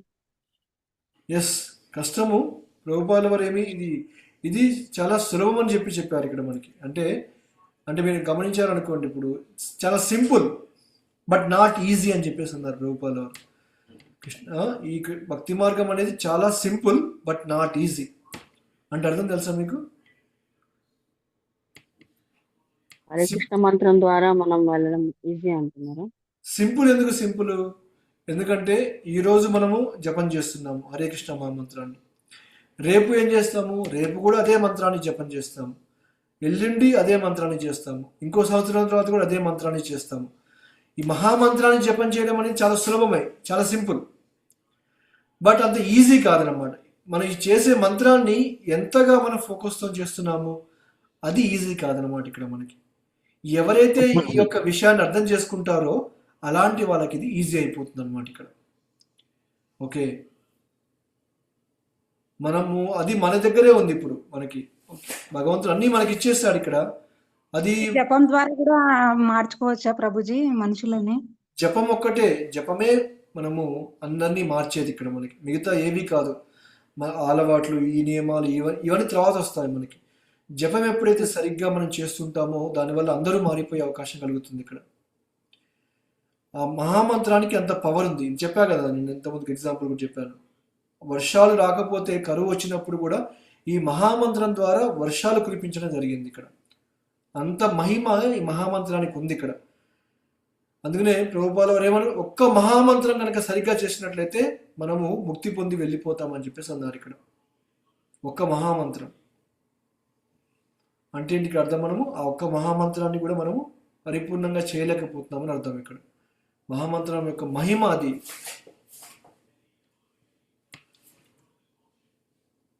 అందరు స్టార్టే చేయకపోతే ఎండింగ్ ఎక్కడికి వెళ్తారు ప్రభుజీ వాళ్ళు? వస్తారు, మళ్ళీ వస్తారు. వాళ్ళ కర్మల ప్రకారమే ఈ భక్తి అనేది ఇవ్వబడుతుంది ఇక్కడ మనకి. మనం మంచి కర్మలు చేసాం కాబట్టి భక్తి మార్గంలోకి వచ్చాము. వాళ్ళ కర్మలు ఇంకా రాలేదు ఇక్కడ. ఇంతమందికి ఎగ్జాంపుల్ చెప్పా కదా మీకు. ఇప్పుడు విత్తనాలు ఉన్నాయనుకోండి, విత్తనాలు అనేది భూమి మీద వేస్తే సరిపోదు ఇక్కడ మనకి. ఒక మంచి బంజరు భూమి మీద వేస్తేనే ఆ విత్తనం అనేది మొలకెత్తుతుంది ఇక్కడ. అదే విత్తనాలు తీసుకెళ్ళి ఒక రాళ్ళల్లోనో లేకపోతే ముళ్ళ చెదల్లోనో వేసామనుకోండి, అక్కడ వర్షాలు పడ్డా ఏం పడ్డా కానీ విత్తనం అనేది మొలకెత్తది ఇక్కడ మనకి. రైట్? భక్తి కూడా అలాంటిది అనమాట ఇక్కడ. ఎప్పుడైతే ఆ విత్తనము సరైన మార్గంలో, సరైన దాంట్లో ఎప్పుడైతే మనం నాటుతామో అప్పుడే భక్తి అనేది మనలో వస్తుంది ఇక్కడ. మిగతా సమయం ఏమైపోతుంది, ఆ విత్తనం అనేది సరైన ప్రదేశంలో లేదు ఇక్కడ. అందుకనే భక్తి మార్గంలోకి రాలేకపోతున్నారు ఎంతోమంది కూడా. ఎప్పుడైతే ఆ వర్షం ద్వారా అలా వస్తూ మళ్ళీ ఆ బంజరు భూమిలోకి వచ్చి పడిందనుకోండి అదే విత్తనము, అది కూడా మొలకెత్తుతుంది ఇక్కడ మనకి. కాబట్టి అందరికీ భక్తి అనేది సాధ్యమే. కాకపోతే ఏంటంటే ఒకరు ముందు ఒకరు తర్వాత, అందరూ వస్తారు ఈ మార్గంలోకి. మనం ముందు వచ్చాము, మన తర్వాత వచ్చే వాళ్ళు చాలామంది ఉన్నారు. కాకపోతే ఏం చేయాలి, వాళ్ళకు కూడా మనం సహాయం చేయాలి. ఈ మార్గంలోకి వచ్చే విధంగా వాళ్ళకు ప్రోత్సహించాలి ఇక్కడ. వాళ్ళకు కూడా ఈ విషయాలు అర్థమయ్యేటట్టు చెప్పాలి. అది మన ఇప్పుడు ఎంత చెప్పినా వినరు కదా ప్రభుజీ. మళ్ళీ ముందు ముందు వింటారో లేదో అన్నట్టు. వినకపోయినా పర్లేదు, చెప్పడం మన బాధ్యత. యా. సో కొంతమందికి ఎన్నిసార్లు చెప్పినా వినాలనుకోండి, వాళ్ళని వదిలేయడం మంచిది ఇక్కడ. వాళ్ళే అర్థం చేసుకుంటారు మెల్లమెల్లగా. కొంతమంది ఒక్కసారి చెప్పగానే వెంటనే పట్టేసుకొని భక్తి మార్గంలోకి వస్తారు. కొంతమందికి 100 సార్లు చెప్పండి అయినా సరే భక్తి మార్గంలోకి రారు ఇక్కడ మనకి. ఇప్పుడు ఎంతోమంది గొప్ప గొప్ప భక్తులు కూడా 20-30 సంవత్సరాల నుంచి భక్తి మార్గంలో ఉన్నప్పటికీ కూడా వాళ్ళ తల్లిదండ్రులు ఇప్పటికీ కూడా భక్తి మార్గంలోకి రాలేదు ఇక్కడ. ఎందుకు? వాళ్ళ కర్మ అనేది ఆ విధంగా ఉందన్నమాట ఇక్కడ. ఈ యొక్క జీవి అనేవాడు ఎవరిది వాళ్ళదే, ఇండివిజువల్ ఇక్కడ. ఎవరితో కూడా సంబంధం లేదు మనకి ఇక్కడ. మనం అందరం కూడా కుటుంబంలో ఉన్నాం కానీ నా కర్మ నాదే, మా ఇంట్లో ఉన్న వాళ్ళ కర్మ వాళ్ళదే అనమాట. వాళ్ళ కర్మ నేను మార్చలేను ఇక్కడ. బట్ కాకపోతే ఏం చేస్తాను, వాళ్ళకి కావాల్సిన ఆ అవకాశాన్ని, ఆ వాతావరణాన్ని నేను కల్పిస్తానన్నమాట ఇక్కడ. దాని ద్వారా తెలుసుకొని మారిపోతే వాళ్ళ అదృష్టం. లేదనుకోండి వాళ్ళ కర్మని అలానే కంటిన్యూ చేసుకుంటూ వెళ్ళిపోవాల్సి వస్తుంది అనమాట ఇక్కడ. ఇప్పుడు ప్రభుపాల వారు ఉన్నారు ఇక్కడ. ప్రభుపాల వారు ఇంత పెద్ద ఉద్యమాన్ని స్థాపించారు ఇక్కడ. బట్ ఆయన భార్య భక్తురాలు కాదు ఇక్కడ. ఆమె కృష్ణ చైతన్యంలో కూడా రాలేదు ఇక్కడ ఆమెకి. దాన్ని ఎలా తీసుకుంటాం మనం ఇక్కడ? కాబట్టి ఎవరి కర్మ వాళ్ళదే. చెప్పడం వరకే మన బాధ్యత. మారారా వాళ్ళ అదృష్టము, మారలేదనుకుంటారా వాళ్ళ కోసం మనం ప్రార్థన చేయాల్సిందంతే. ఒక ప్రేయర్ కృష్ణుడికి ఏదో విధంగా వాళ్ళలో ఒక మార్పు కలిగి భక్తి మార్గంలోకి వచ్చేలాగా సహాయం చేయమని చెప్పి కృష్ణుడిని మనం ప్రార్థించాలి ఇక్కడ. అది మన దగ్గర ఉంది. ప్రార్థన కృష్ణుడు వింటాడు. అది మార్చాలా వద్దా అనేది ఆయన ఇష్టం. అది వాళ్ళ కర్మల ప్రకారం. హరే కృష్ణ ప్రభు. ఒక డౌట్ ప్రభు. ఇప్పుడు ఇంట్లో నలుగురు ఉన్నాం ప్రభు. ఒక ఫ్యామిలీలో నలుగురు ఉంటారు. ఉన్నప్పుడు అందులో అందరివి ఎవరి కర్మలు వాళ్ళయ్యా అంటున్నారు. ఇప్పుడు ఒకరి సరిగా ఉండవు, ఒకరి బాగుంటాయి. అప్పుడు ఫ్యామిలీకే కదా ప్రభు ఎఫెక్ట్. వాళ్ళ కర్మ కూడా ఇందులో వీళ్ళకి ఉంటుంది కదా. అట్లా ఉండదు. మంచి ఎందుకంటే ఇప్పుడు వాళ్ళతో పాటు మనము కర్మలు చేస్తే మనకు వస్తుంది ఇక్కడ మనకి. ఇది ఒకరు తెలుసు. భక్తి చేస్తూ ఒకరు చేయలేదు అనుకోండి, అప్పుడు ఏం కాదు. అప్పుడు వాళ్ళదే మనది మనకి అంటున్నాం. అందుకని అంటున్నాం కదా. ఇప్పుడు వాళ్ళ కర్మతో మనకి ఎలాంటి సంబంధం లేదు ఇక్కడ. మనము జస్ట్ అక్కడ ఉంచబడ్డాం అంతే. ఇక్కడ మనం ఒక కుటుంబంలో మనం పెట్టబడ్డాం అంతే తప్పిస్తే వాళ్ళు చేసిన కర్మ మనకు రావడం అంటూ ఏమీ లేదు ఇక్కడ మనకి. అప్పుడు వాళ్ళు సఫర్ అయితే మనం సఫర్ వాళ్ళకు అవుతాం కదా ప్రభు. ఆ వాళ్ళకి ఏమవుతే మేము కూడా బాధపడతాం ప్రభుజీ. అది బాధ అనేది భౌతికమైన స్థావరంలో, ఆధ్యాత్మికమైన దాంట్లో లేదు ఇక్కడ మనకి. అర్థమైందా? ఈ ఈ బాధపడడం కూడా మనకి భౌతికమైన విషయాల ద్వారా, మనం ఆధ్యాత్మికంగా కాదు ఇక్కడ మనకి. అట్లా అర్థం చేసుకోవాలి ఇక్కడ మనం. భౌతికంగా కష్టాలే గాని ఆధ్యాత్మికంగా కాదు. జీవుడికి ఏం కష్టం చెప్పండి ఇక్కడ. ఇప్పుడు ఆత్మ ఉందనుకోండి, ఆత్మకి ఆ కష్టం అనేది ఎలా తెలుస్తుంది ఇక్కడ? అది ఓన్లీ దేహానికి మాత్రమే. అది ఈ జన్మ వరకు మాత్రమే. ఎందుకంటే అది ఇంకో వేరే జన్మ నుంచి మనకి ఇక్కడ దాకా రావడం జరిగింది అక్కడ మనకి.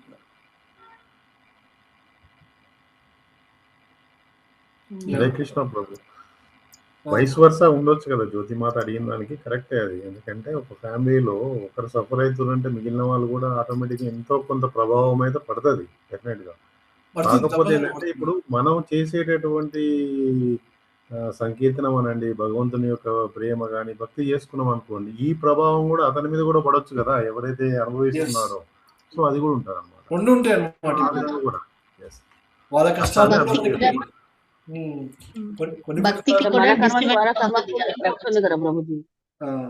ఇప్పుడు కొన్నిసార్లు ఏమైపోతుందంటే కష్టాల్లో కూడా మనకి భక్తి ఎక్కువగా చేసే అవకాశం కలుగుతుంది మనకి. చేయాలని అనిపిస్తుంది ప్రభు. మనం కష్టాల్లో ఉన్నాం కాబట్టి కష్టాలను గట్టెక్కించేవాడు ఎవరు లేడు భగవంతుడు తప్పితే. ఎందుకంటే సర్వం భగవంతుడు ఇస్తుంది కాబట్టి అని మనం ఎప్పుడైతే మనసులో అనుకుంటామో డెఫినెట్ గా ఎక్కువ చేయాలనిపిస్తుంది. అలా అది నమ్మకం. చెప్పండి. అదే ఇప్పుడు ఏంటంటే ప్రభు ఒకరు డిస్టర్బ్ అయ్యారు అనుకోండి, ఇప్పుడు భక్తి చేసే వాళ్ళు కూడా మనం ప్రశాంతంగా భక్తి కూడా చేయలేము కదా ప్రభు అని.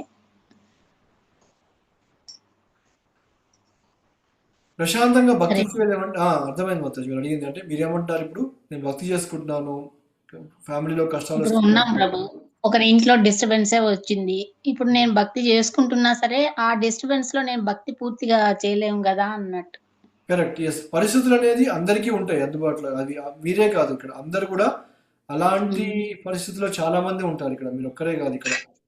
ఇప్పుడు ఎగ్జాంపుల్ మీకు ఇంతకుముందు చెప్పాను కదా. ఇప్పుడు మీకు ఏంటి కుందీమార అనే ఎగ్జాంపుల్ మనం చాలాసార్లు మాట్లాడుకున్నాం మనం ఇక్కడ. రైట్. కృష్ణుడు స్వయంగా ఉన్నప్పటికీ కూడా ఆమెకి ఎన్నో కష్టాలు రావడం జరిగింది ఇక్కడ. కానీ ఆ కష్టాలలో ఏం చేసింది ఆమె? కృష్ణుడిని ఇంకా ఎక్కువగా గుర్తుపెట్టుకుంది ఇక్కడ కదా. అట్లా మనకి భాగవతంలో వచ్చిన భక్తుల జీవితాలు ఏవైతే ఉంటున్నాయో వాటిని మనం ఉదాహరణలాగా తీసుకోవాలి ఇక్కడ మనం. అది మెయిన్ ఇంపార్టెంట్ ఇక్కడ మనకి. ఎస్. ఇప్పుడు కొంతమందికి జీవితం అంతా సక్రమంగా ఉంటుందండి, కష్టాలు ఫ్యామిలీలో ఎలాంటి ఇబ్బందులు లేవు, ఏమీ లేవు ఇక్కడ. అలాంటి వాళ్ళు మరి భక్తి అనేది చేయరు వాళ్ళు ఇక్కడ. ఓకేనా? వాళ్ళ పరిస్థితి ఏంటి ఇక్కడ మనకి? వాళ్ళకి లేదంటూ ఏమి లేదు ఇక్కడ మనకి. ఇంకా దారుణమే. కాబట్టి ఈ యొక్క మార్గంలో దీనివల్ల మనకు భగవంతుడు ఏం నేర్పిస్తున్నారు ఇక్కడ? వైరాగ్యాన్ని కూడా నేర్పిస్తున్నాడు. ఇప్పుడు ఈ కష్టాల ద్వారా, మన జీవితంలో వచ్చే కష్టాల ద్వారా భగవంతుడు వైరాగ్యాన్ని కూడా మనకు నేర్పిస్తున్నాడు అనమాట. ఇక్కడ ఏ విధంగా ఆయన శరణాగతికి ఎక్కువ తీసుకోవాలి, ఇక్కడ ఒక కుంతి మహారాణి లాగా, లేకపోతే వేరే భక్తులు ఎవరైతే ఆ విధంగా చేశారో, మనకి ప్రహ్లాదుడు ఉన్నాడు, కుంతి మహారాణి ఉంది, ధ్రువ మహారాజు ఉన్నారు. వీళ్ళందరి భక్తుల ఎగ్జాంపుల్స్ మనం గుర్తుపెట్టుకోవాలి ఎప్పుడైనా సరే. మనం భక్తి మార్గంలో ఇలాంటి విషయాలు ఎప్పుడైతే వచ్చాయో అప్పుడు ఏం చేసుకోవాలి, ఇక్కడ మనము కృష్ణుడు ఈ విషయంలో నాకు ఏం నేర్పిస్తున్నాడు ఇక్కడ, ఓకే, అది మనం ముఖ్యంగా అర్థం చేసుకోవాలి ఇక్కడ. Yes, ప్రభు. అది అంటే వైరాగ్యం వల్ల జ్ఞానం, జ్ఞానం వల్ల భక్తి అని అలా వస్తుందా ప్రభుజీ? అన్నీ వస్తాయి. ఎస్, లేదా? ఎగ్జాక్ట్లీ. మనకి ఇప్పుడు ఇదన్నీ ఇబ్బందులు కష్టాలు వస్తున్నాయి వచ్చినప్పుడు అనుకోండి. వైరాగ్యం వస్తుంది. దానివల్ల ఏమైపోతుందంటే మనకి కూడా అరే ఎందుకు భక్తి చేస్తున్నాయి, ఎందుకు వస్తున్నాయి ఇక్కడ అంటే నా సాధన సరిగ్గా లేదేమో, ఇంకా అది, భగవంతుడి yes, ప్రభు. శరణాగతి ఎక్కువగా మనం పొందాలేమో భగవంతుడికి ఇక్కడ. ఆ? అందుకనే భగవంతుడు ఏం చెప్పాడు ఇక్కడ, ఈ భక్తుల జీవితంలో వచ్చే కష్టాలు కాదు, వారిని శుద్ధిపరచడం కోసం కష్టాలు ఇస్తున్నారు అన్నమాట ఇక్కడ. అర్థమైందా? ఇప్పుడు కుంతి మహారానికి అన్ని కష్టాలు ఎందుకు ఇచ్చాడు ఇక్కడ, వాళ్ళని ఆ కష్టాల ద్వారా కృష్ణుడిని ఇంకా ఇంకా గుర్తు పెట్టుకోవడం కోసం ఆ కష్టాలు ఇవ్వడం జరిగింది అనమాట ఇక్కడ. అర్థమైందా? కష్టాలు ప్రభు. కష్టాలు ఉన్నప్పుడు ఇంకా పాదాలు వదలకూడదు. ఈ కష్టం ఎందుకు వచ్చిందనే దానికి మనకి రీజన్ లేదు. ఆ, ఎందుకంటే అసలు, ఇంత ముందు జన్మలో మనం ఏం చేస్తామో తెలియదు. మన కుటుంబంలో వచ్చిన వాళ్ళకు కూడా వాళ్ళని ఇబ్బంది పెట్టాం కావచ్చు, ఇప్పుడు మనల్ని ఇబ్బంది పెడుతున్నారు వాళ్ళు, మళ్ళీ తిరిగి మనల్ని. yes, ప్రభు. రైట్? సో ఇవన్నీ ఉంటాయి కదా మనకి. ఇప్పుడు ఓన్లీ మనం ఏం చేస్తున్నాము, ఇప్పుడు ఏం జరిగిందో మాత్రమే మనం చూస్తున్నాము ఇక్కడ. ఇంత ముందుకు ఏం జరిగిందో అనే విషయం గురించి మనం ఆలోచించట్లేము. అదే ప్రాబ్లం ఇక్కడ మనకి. ఇప్పుడు వచ్చే కష్టాల గురించి ఆలోచిస్తుంది. ఇంత ముందుకు ఏం చేస్తాం మనం వాళ్ళకి, వాళ్ళు ఎందుకు ఈ విధంగా నన్ను కష్టపెడుతున్నారు ఇక్కడ అనేది గురించి మనం ఆలోచిస్తే ఇది మొత్తం మనకి క్లియర్ అయిపోతుంది ఇక్కడ. ఓకే, ఈ ఇప్పుడు అర్థమైంది ప్రభు. కష్టాలు వస్తున్నాయి నా జీవితంలో ఎందుకంటే నేను వీళ్ళని ఇబ్బంది పెట్టాను ఎప్పుడోసారి. ఉమ్, కృష్ణుడు మళ్ళీ నన్ను ఇబ్బంది పెట్టిస్తున్నాడు వాళ్ళ ద్వారా నాకు ఇప్పుడు. yes, ప్రభు. ఓకే, అర్థమైంది. ఇప్పుడు నేను భక్తి మార్గంలో రాకముందుకు వేరే విషయం, ఎందుకంటే అప్పుడు మనకు తెలియదు కాబట్టి గొడవ పెట్టుకోవడం, వాళ్ళతో పోవడం ఇవన్నీ చేసాము ఇక్కడ. కానీ భక్తిలోకి వచ్చినాక ఏం చేయాలి, మనం ఆలోచించుకోవాలి ఇక్కడ. ఓ, కృష్ణుడు నన్ను ఏం నేర్పిస్తున్నాడు ఇక్కడ నన్ను, రైట్? అది మనం అర్థం చేసుకోవాల్సింది ఇక్కడ. అంటే మనం బాధపడుతున్నాం అంటే ఒక కర్మ తొలగిపోతుంది అనుకోవాలా ప్రభుజీ? Exactly, yes. ఆ సహనమును మనం నేర్చుకుంటే మన కర్మ తొలగిపోతుంది ఇక్కడ. లేదు వాళ్ళు బాధ పెట్టారు మళ్ళీ మనం బాధ పెట్టామనుకోండి, మళ్ళీ మన కర్మను పెంచుకుంటూ పోయినట్టు. మనకి ఎగ్జాంపుల్ కూడా చెప్పాను, మీకు గుర్తుందో లేదా మీకు. ఒక బ్యాగ్లో ఫుల్గా నింపేసామనుకోండి సామాన్ అంతా, మనము దాని నుంచి బ్యాగ్ అంతా మామూలుగా ఎంటీ చేసి బయట పెట్టుకోవాలి. అలా ఎంటీ చేస్తున్నప్పుడు మళ్ళీ దాంట్లో మనం నింపామనుకోండి, దానివల్ల ఉపయోగం ఏముంది? ఉపయోగం లేదు ఇక్కడ. మనం చేసే ఈ భక్తి మార్గంలో మనకు వచ్చే ఈ కష్టాలు ఇబ్బందులు కూడా అలాంటివి అనమాట. ఇక్కడ మన కర్మను తగ్గించుకుంటూ వెళ్ళిపోతున్నాం ఇక్కడ. మళ్ళీ తిరిగి కర్మలు చేయకూడదు, భగవంతునికి శరణాగతి పొందాలి ఇక్కడ, నామాన్ని ఆశ్రయించుకోవాలి ఇక్కడ. మనము శ్రవణం అనేది ఎక్కువగా చేయాలి. ఎంతగా శ్రవణం చేస్తామో వింటామో ఆ పరిస్థితి వచ్చినప్పుడు మనకి అవన్నీ గుర్తొస్తాయి మనకి. ఓ, ఈ పరిస్థితిలో నేను ఈ విధంగా చేయకూడదు అనే ఆలోచన అనేది మనలో మొదలవుతుంది అనమాట ఇక్కడ. అప్పుడు ఈ కష్టాల్ని కష్టాల్లాగా చూడం మనం ఇక్కడ. ఓ, భగవంతుడు నాకు దీని ద్వారా ఒక ఓపికను నేర్పిస్తున్నాడు, సహనాన్ని నేర్పిస్తున్నాడు ఇక్కడ, నన్ను ఈ తట్టుకునే అవకాశాన్ని కల్పిస్తున్నాడు అనే విధంగా మనం అర్థం చేసుకోవాలి ఆ విషయాన్ని. ప్రతి సిచ్యువేషన్ ఒక గుణపాఠంగా చూసుకోవాలా ప్రభుజీ, అంతే కదా? ఎగ్జాక్ట్లీ, ఎస్ మాతాజీ, రైట్. యా, భక్తి చేస్తున్నా కష్టాలు వస్తున్నాయి, మనల్ని ఇంకా డిస్టర్బ్ అవుతుందంటే మనం ఇంకా శుద్ధమైన భక్తి చేయట్లేదు అనుకోవాలి. ఎస్, లేదా పోయిన జన్మలో వాళ్ళని ఏదన్నా బాధ పెట్టుంటాము, అది ఇప్పుడు అనుభవిస్తున్నాం అనుకోవాలి. రెండే. శుద్ధమైన భక్తి చేస్తే అనుకోవాలి, లేకపోతే ఇంకా ఇంకా దాన్ని నేను చేసే సాధనని ఇంక్రీజ్ చేసుకోవాలి అనుకోవాలి మనం. ఆ, right, yes, Prabhu. Yeah, Okay. సాధనని ఇంక్రీజ్ చేయాలి. అందరు హ్యాపీగా ఉంటే భక్తులు ముందుకు రాలేదు కదా ప్రభుజీ. అన్నీ ఉంటాయి అన్నమాట. అందరికీ ఒకటే విధంగా కర్మలు ఉండవు కదా. కొంతమందికి ఆనందంగా ఉంటారు, కొంతమందికి దుఃఖాలు ఉంటాయి ఇక్కడ. అందరి జీవితం అనేది సాఫీగా సాగదు ఎప్పుడైనా సరే.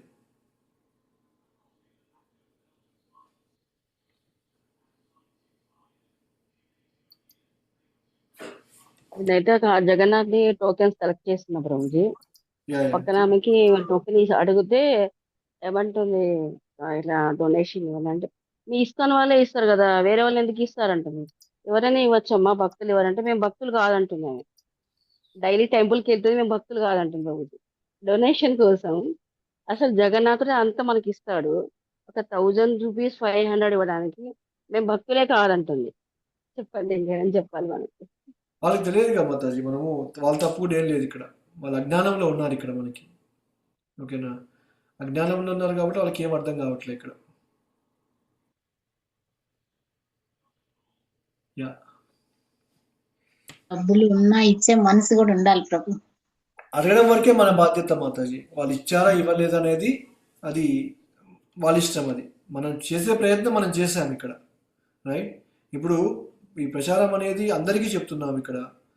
అందరూ జాయిన్ కావాలని చెప్పి మనకి ఎక్స్పెక్టేషన్ మన దగ్గర ఉందనుకోండి, అప్పుడు మనం నిరుత్సాహపడిపోతాం.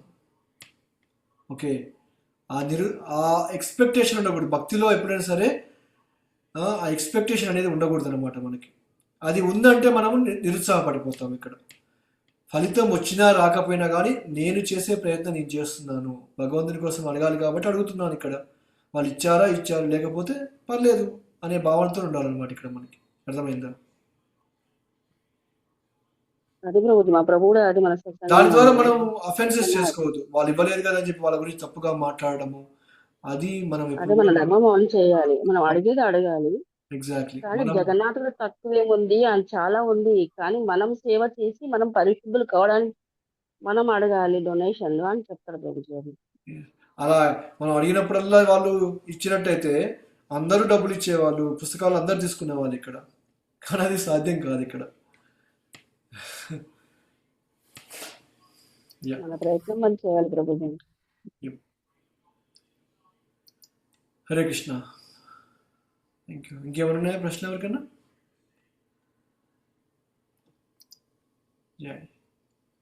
ఓకే, సో రేపు మనము 9వ అధ్యాయం నుంచి మళ్ళీ మొదలు పెడదాము ఈ సారాంశాన్ని.